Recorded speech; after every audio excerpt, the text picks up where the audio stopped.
பின்னாடி இருக்க car driver சீட்ல இருக்கிறவன் போட்டு. நீ ஒரு கோழன்னு மறுபடியும் நிரூபிச்சிட்ட. நான் எப்பயாச்சும் அந்த பெரிய வீர சூர புண்ணாக்குன்னு சொல்லி கொஞ்சம் பின்னாடி திரும்பி பாரு.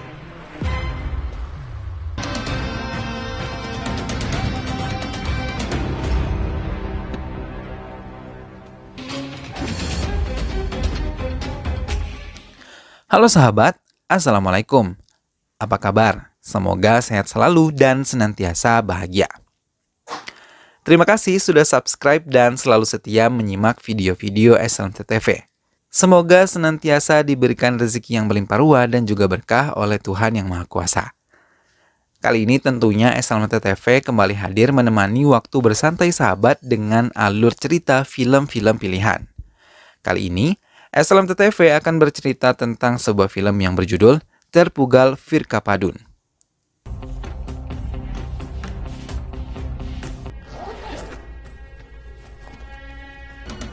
உங்க 5 பேர்ல ஒரு டேய் மேட்டர் ரூட் மாறுதுடா. நான் பொறுமாகன்னா பேசுறான் பாத்தீங்களாடா. ஓடுறா அவன பெருமாளே.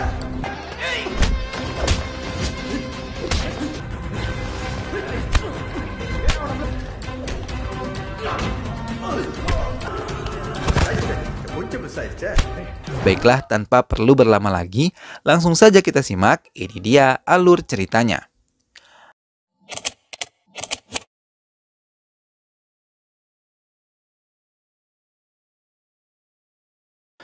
Telepon berdering di dekat Rudra Fair yang tengah berdoa. Ia menerima telepon dari nomor asing yang sama sekali tidak ia kenal. Setelah telepon itu tersambung, si penelpon langsung membeberkan silsilah keluarga Ragover dan juga putranya. Rudra Fair terkejut karena ia sama sekali tidak mengetahui siapa si penelpon tersebut. Lalu ia diminta untuk menyerahkan sejumlah uang yang sangat banyak kepada si penelpon. Karena ia mengaku telah menculik putra Rudra Fair yang bernama Yoga.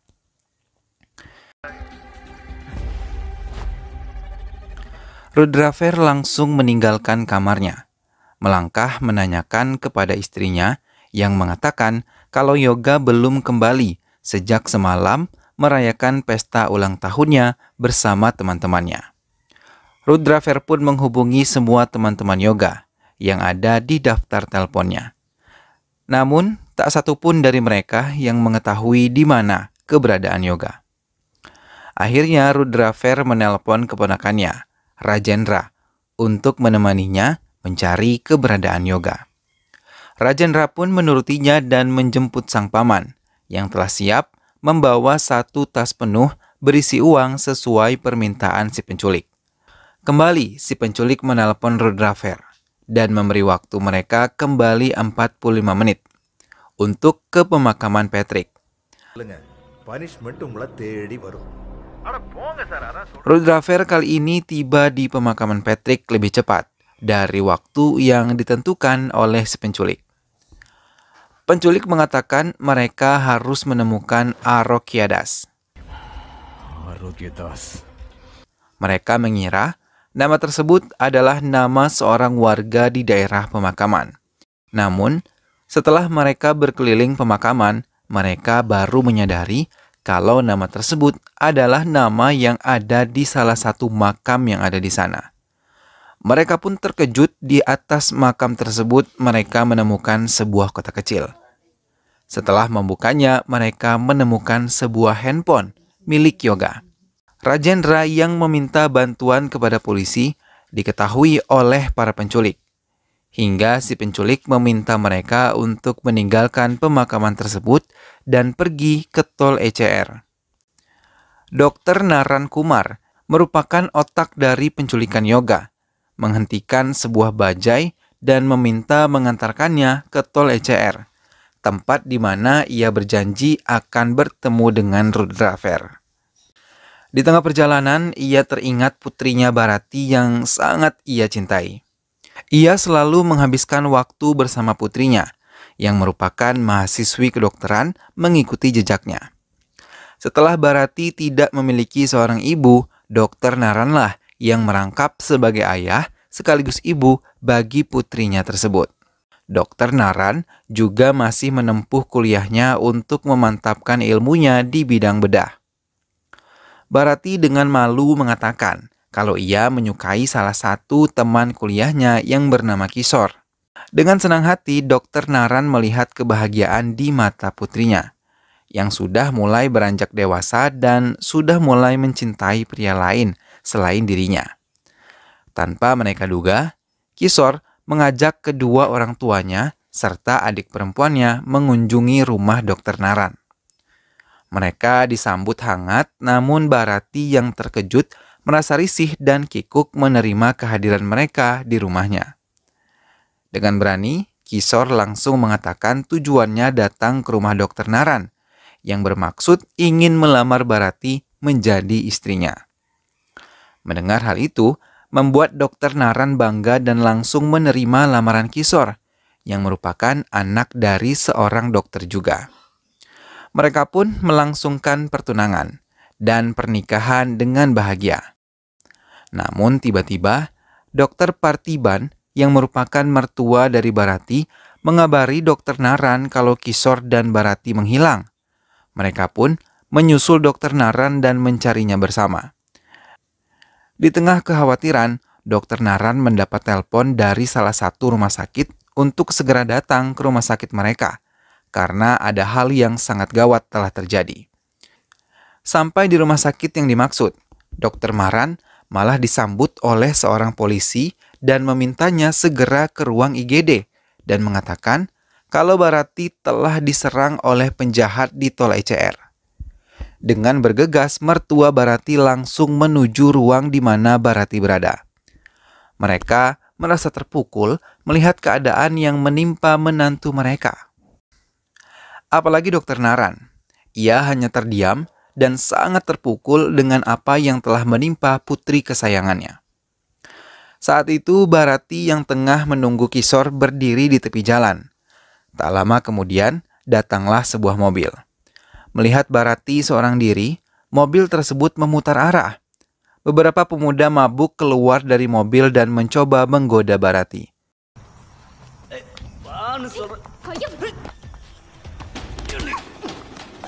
Tapi tak berapa lama Kishore datang dan langsung memberi mereka pelajaran, hingga mereka tersungkur lemah.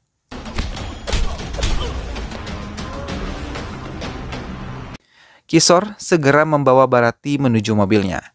Namun Yoga, salah satu pemuda tersebut melihat botol-botol kosong, berserak dan langsung melempar botol-botol tersebut ke arah Kishore dan juga Barati. Botol-botol tersebut tepat mengenai kepala Barati dan juga Kishore, hingga mereka jatuh dan mengalami luka di dahi mereka. Dalam keadaan lemah, Barati dibawa oleh Yoga sementara Kishore dipegangi oleh kedua teman Yoga yang bernama Arjun dan juga Bharat. Kishore tidak dapat melawan karena luka di bagian kepalanya membuatnya merasa pusing dan dalam keadaan setengah sadar ia melihat istrinya diperkosa oleh Yoga di dalam mobil Yoga. Mendengar cerita tersebut, Dr. Naran sangat merasa terpukul hebat dan mengalami guncangan di jiwanya. Ia hanya bisa terdiam tanpa bisa lagi meneteskan air mata. Ini adalah cobaan yang sangat berat bagi dirinya. Lamunan panjang Dr. Naran terhenti ketika bajai yang ia tumpangi telah sampai di tempat yang ia tuju. Ia kembali menelpon Rudrafer dan meminta ia untuk meletakkan tas berisi uang di sebuah kotak sampah tak jauh dari mobil mereka. Rajendra hanya mengawasi dari mobil saat melihat pamannya meletakkan uang tersebut.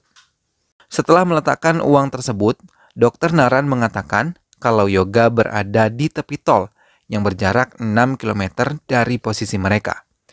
Rajendra mengemudikan mobilnya dan tak lama mereka melihat Yoga tergeletak di tepi tol dalam keadaan pingsan. Rudrafer segera membawanya ke rumah sakit. Setelah melakukan serangkaian pemeriksaan, dokter memanggil Rudrafer ke ruangan tersendiri. Rudrafer pun masuk dan melihat ada beberapa dokter tengah menanti kedatangannya. Salah satu dokter tersebut mengatakan kalau penculik telah mengambil alat reproduksi Yoga yang di dalam ilmu kedokteran disebut penektomi atau pengebirian. பெனெக்டோமின்னு சொல்லுவோம். கேஸ்ட்ரேஷன் பெனெக்டோமி இல்ல. ஆனா பெனெக்டோமி செஞ்ச அந்த ஆர்கனை Dokter tersebut mengatakan kemungkinan besar pelaku mengambil organ tersebut adalah ahli bedah karena mereka melihat sangat rapih dan apik. Bila dalam waktu 1 jam 30 menit Rudraver tidak menemukan alat reproduksi yoga, maka mereka dengan sangat terpaksa akan memasang dan menggantikannya dengan organ buatan. Mendengar hal itu, Rudraver sangat terpukul. Rajendra pun merasakan hal yang sama. Mereka sama-sama terdiam dan memikirkan siapa pelaku di balik ini semua. Hingga mereka mulai menyadari kalau Dr. Naran Kumar adalah ahli bedah terbaik di kota ini. Rudraver langsung menelpon Dr. Naran dan memintanya mengembalikan organ reproduksi putranya. Dr. Naran menyetujuinya dengan syarat Rudraver harus menyerahkan kembali sejumlah uang untuk dirinya. Mereka menyepakati tempat bertemu. Dr. Naran meminta Rudraver ke pom bensin Mahabalipurani. Kembali Dr. Naran teringat peristiwa tersebut. Kasus yang dialami oleh Bharati mulai disidangkan. Bharati yang masih dalam kondisi syok harus menghadiri sidang tersebut. Dr. Naran hanya terdiam tanpa banyak bicara sepanjang persidangan berlangsung. Dr. Aruna maju menjadi saksi, tapi karena tersangka yoga, Arjun dan Bharat berhalangan hadir dan mengeluhkan demam, membuat hakim menunda keputusan. Di luar persidangan, Rudravel mulai memainkan kekuasaannya. Ia menyuap wakil komisaris agung yang menggantikan semua pegawai pengadilan dengan orang-orangnya. Hingga pada pengadilan berikutnya, sang hakim Nedi Laksmi meragukan bukti sperma yang tertinggal adalah milik Yoga. Hingga ia membebaskan Yoga, Arjun, dan juga Bharat.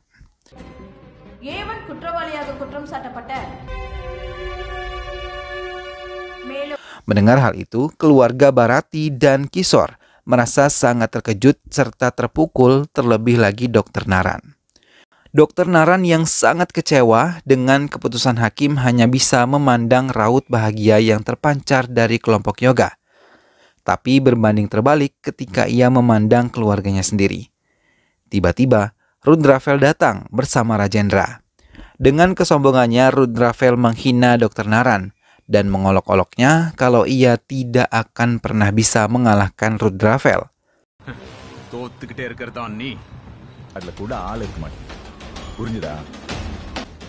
தடம் தெரியாம அழிச்சிருவேன். Hingga malam pun datang, dan hujan mengguyur membasahi pengadilan. Dr. Naran masih tetap berada di teras ruang pengadilan. Penjaga malam gedung tersebut mendekati Dr. Naran dan memintanya kembali ke rumah untuk beristirahat. Tapi Dr. Naran terkejut ketika mendengar penjaga tersebut mengatakan kalau menghukum pendosa tidak akan pernah dihitung sebagai dosa. Dr. Naran menelaah yang diucapkan oleh penjaga tersebut dan memunculkan ide untuk menghancurkan Rudraver. Ia menuju ruangannya dan memiliki rencana untuk yoga setelah melihat beberapa gambar. Dengan bekerja sama dengan Kishore, menantunya, dan beberapa anak buahnya. Mereka datang ke pesta ulang tahun Yoga. Tapi saat tengah berpesta, Yoga mendapat telepon hingga ia melangkah keluar dari pestanya. Setelah sampai di luar, Yoga dibius hingga pingsan, kemudian membawanya ke tempat praktik Dr. Naran. Sampai di ruangannya, Dr. Naran langsung mengambil alat reproduksi Yoga. Setelah semua selesai, ia meminta Kishore untuk membuang tubuh Yoga di tepi tol dan mereka melanjutkan rencana berikutnya. Dr. Naran meminta Rudraver saat itu di depan sebuah rumah makan untuk membunuh seorang di rumah makan tersebut. Your time starts now. Hingga tanpa berpikir lagi, ia pun memerintahkan anak buahnya untuk membunuh orang yang dimaksud oleh Dr. Naran. Tak berapa lama, Dr. Naran pun memerintahkan Rudraver untuk membunuh seorang pengemudi mobil putih dengan plat nomor TN07CK8289. Walaupun ragu, ia pun memerintahkan lagi anak buahnya untuk membunuh para pemilik mobil tersebut. Rudraver yang datang menemui Dr. Naran mengikutinya dengan sangat perlahan.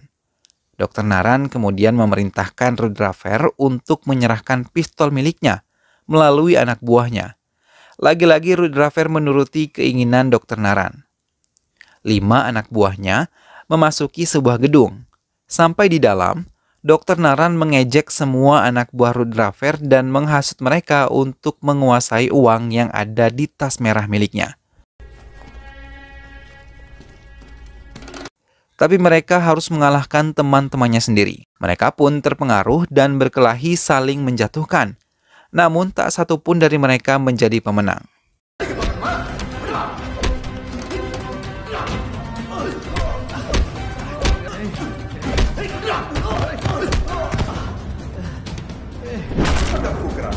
Dokter menelpon Rudraver untuk segera membawa alat reproduksi milik Yoga dengan waktu yang tersisa hanya 20 menit lagi. Rudraver pun melangkah masuk dan menemui Dr. Naran yang tengah duduk dengan tenangnya. Rajendra yang tidak dapat menguasai emosinya langsung menghajar Dr. Naran dengan bertubi-tubi. Tapi, Dr. Naran hanya tertawa terbahak-bahak mengejek kebodohan mereka.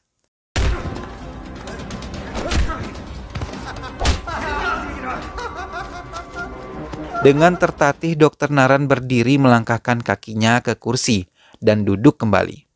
Rudraver menangis dan memohon agar Dr. Naran bisa menyerahkan yang ia inginkan.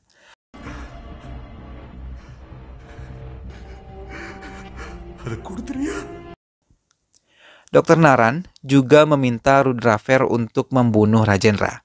Dengan cepat, Rudraver langsung membuang 2 peluru ke tubuh Rajendra hingga ia tewas. Rudraver terus menangis hingga ia tak sadarkan diri. Setelah sadar, ia terkejut melihat tangannya telah terikat. Ia melihat Dr. Naran tengah mendorong sebuah koper dan bersiap untuk pergi. Dr. Naran mengatakan ia akan melanjutkan hidupnya bersama putrinya di Amerika Serikat. Ia mendekati Rudraver dan mengambil handphone miliknya yang berdering. Saat itu, wakil komisaris yang telah ia suap dengan mobil baru untuk memenangkan kasus Yoga meneleponnya dan marah karena ia mengetahui kalau anak buah Rudraver malah membunuh putranya yang tengah makan di sebuah restoran kecil. Tak lama kemudian, Hakim Nedi Laksmi pun menelpon dan mengungkapkan kekesalan dan amarahnya karena Rudraver juga membunuh putranya yang sedang berada di sebuah mobil di tepi jalan. Dr. Naran mengambil pistol milik Rudraver dan memberikannya kepada Rudraver. Ia menarik kopernya dan melangkahkan kakinya menjauhi gedung tersebut dan menaiki sebuah mobil putih yang telah menunggunya. Film pun selesai. Nah sahabat, itulah tadi alur cerita dari film Terpugal Virkapadun. Kita bisa melihat bahwa seorang ayah akan melakukan apapun demi membela putrinya. Dr. Naran pun berhasil membalaskan dendam pada orang-orang yang telah menghancurkan hidup putrinya. Semoga sahabat semua terhibur setelah menyimak alur cerita film ini. Terus saksikan alur cerita film yang lain hanya di SLM2TV. Dukung terus SLM2TV dengan cara klik like, komen, share, dan juga subscribe. Sampai berjumpa lagi di video selanjutnya. Terima kasih sudah menyimak video ini sampai akhir. Sampai ketemu lagi, sehat selalu sahabat, dan wassalamualaikum.